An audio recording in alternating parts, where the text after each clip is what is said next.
बड़ी पुरानी कहावत है, कहते हैं अक्लमंद को इशारा और अहमक को फटकारा। अचानक से जिनपिंग 6 साल बाद उतरे हैं वियतनाम की धरती पर। जापान, भारत और अमेरिका ने ऐसा क्या किया है? अक्टूबर महीने में डॉक्टर एस जयशंकर ने वियतनाम के अंदर ऐसा कौन सा खेल किया है जिसका असर दिखना शुरू हो गया है? और सबसे मजेदार बात, एक तरफ भारत की सेना वियतनाम में उतरी है तो दूसरी तरफ जिनपिंग उतरा है। जियोपॉलिटिक्स में इस वक्त बहुत कुछ चल रहा है। क्या है? 11 डैश लाइन वाला मैप जिससे वियतनाम को डराना चाहता है चाइना। वहीं दूसरी तरफ वियतनाम से क्यों डर रहा है चाइना? जियोपॉलिटिक्स में बहुत कुछ चल रहा है। CIS न्यूज नेटवर्क के इस एपिसोड में जानने को आपको बहुत कुछ मिलेगा। आइए जानते हैं इन खबरों को विस्तार से। ये जो सड़कें देख रहे हैं और सड़कों में काफिला देख रहे हैं, ये काफिला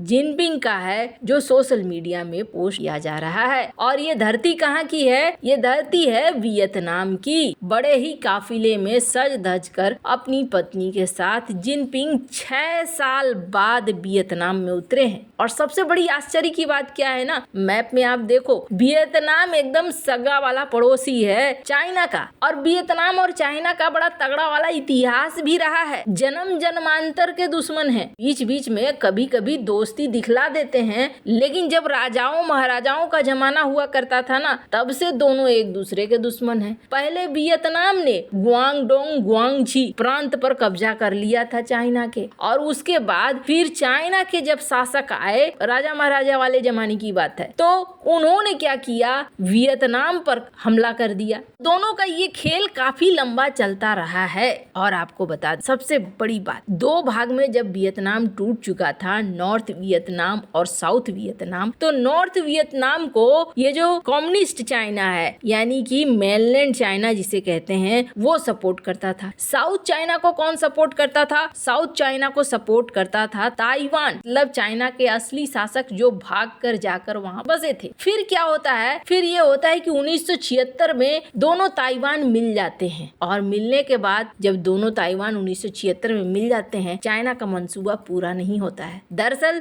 कम्युनिस्ट पार्टी ये सोचकर बैठी थी कि नॉर्थ वियतनाम पर हमारा कब्जा हो जाएगा। उन्हें वैसे लुभावने सपने दिखाए गए थे, ऐसा नहीं हुआ। जब नहीं हुआ तो चाइना ने 1979 में कर दिया हमला। साइनो वियतनाम वॉर बहुत ज्यादा प्रसिद्ध है। 1979 से लेकर 1990 तक बॉर्डर में लड़ाई झगड़ा चलने लगा। वियतनाम कम नहीं था। वियतनाम से ये लड़ाई बहुत भारी पड़ रही थी चाइना को। चाइना के सैनिक वियतनाम के जंगलों में खो जा रहे थे, जिसके बाद इस लड़ाई को कहीं न कहीं अंत करना पड़ा। 1991 में दोनों के बीच में रिश्ते नॉर्मल हो। चाइना और वियतनाम के बीच 1281 किलोमीटर का बॉर्डर शेयर होता है। और प्यू रिसर्च सेंटर इसने एक सर्वे कराया। वियतनामियों से पूछा, अच्छा तुम्हारा रिश्ता चाइना के साथ बढ़िया रहेगा? तो 84% वियतनामियों ने कहा, 2014 का ये सर्वे था, कि कभी न कभी दक्षिण चीन सागर में हमारी लड़ाई चाइना के साथ होगी। अब ऐसा क्यों?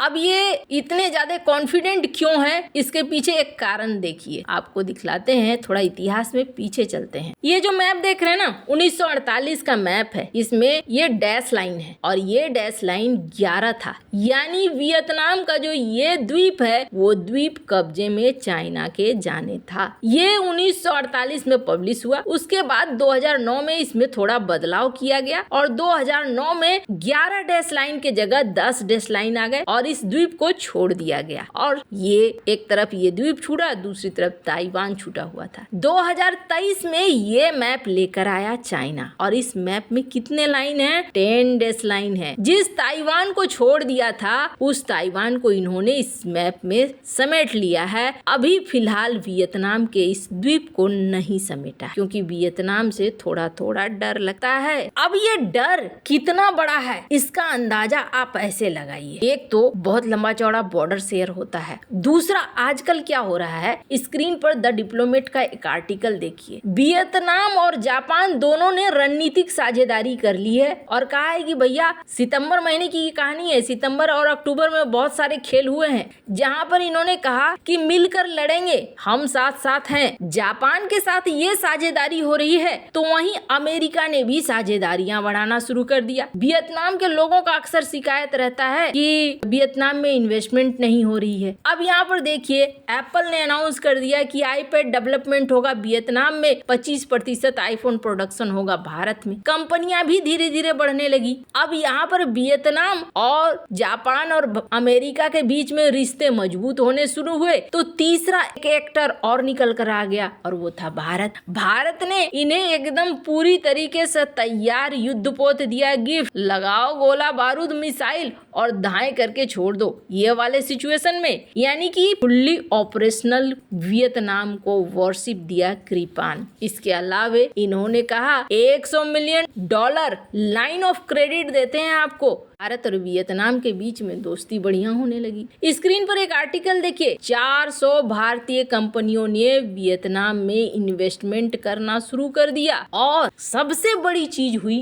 अक्टूबर 2023, जिसने चाइना को सचमुच में हिला दिया। भारत वियतनाम का joint commission economic trade scientific technological corporation, इसके नाम से बैठक हुई। इस बैठक में defence, security, advance technology in पर भी बात हुई। और इस बैठक में कौन बैठे थे?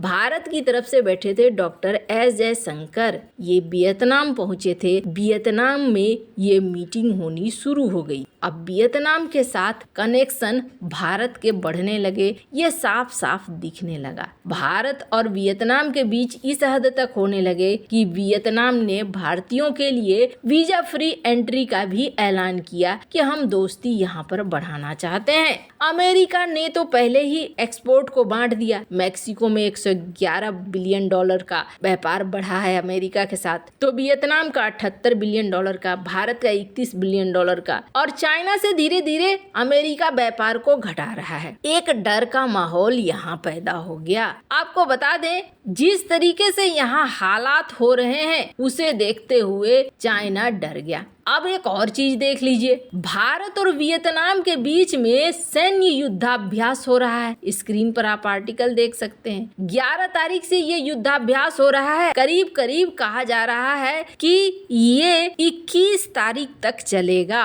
और ये खास तौर पर क्यों हो रहा है? दक्षिण चीन सागर में चाइना के आक्रामक व्यवहार को देखते हुए। तो शी जिनपिंग बड़ा खतरा मोल नहीं लेना चाहता है। अचानक से ये यहाँ उतरा हुआ है। सोशल मीडिया में देखेंगे आप तो बहुत सारी अच्छी अच्छी बातें कही जा रही है। स्क्रीन पर जैसे देखिए, ग्लोबल टाइम्स कह रहा है कि हमारे छात्र चाहते हैं दोनों देशों के बीच में अच्छे रिश्ते हों। और एक आध आर्टिकल तो ऐसे भी देखने को मिले, कहा जा रहा था कि वियतनाम और चाइना तो रिश्तेदार हैं, मिलते जुलते रहना चाहिए। खैर, अब देखना होगा आगे वियतनाम क्या एक्शन लेता है। वैसे आपको बता दें, वियतनाम भी एक कम्युनिस्ट देश है और चाइना भी एक कम्युनिस्ट देश है, इसीलिए ये एक दूसरे को रिश्तेदार कह रहे हैं। पर चाइना ऐसा देश है जो किसी के लिए भी विश्वसनीय नहीं है। वैसे इन सब मामले में आपकी क्या राय है, कमेंट कर जरूर बताएं। जल्द मिलते हैं अगले वीडियो में नई खबर के साथ।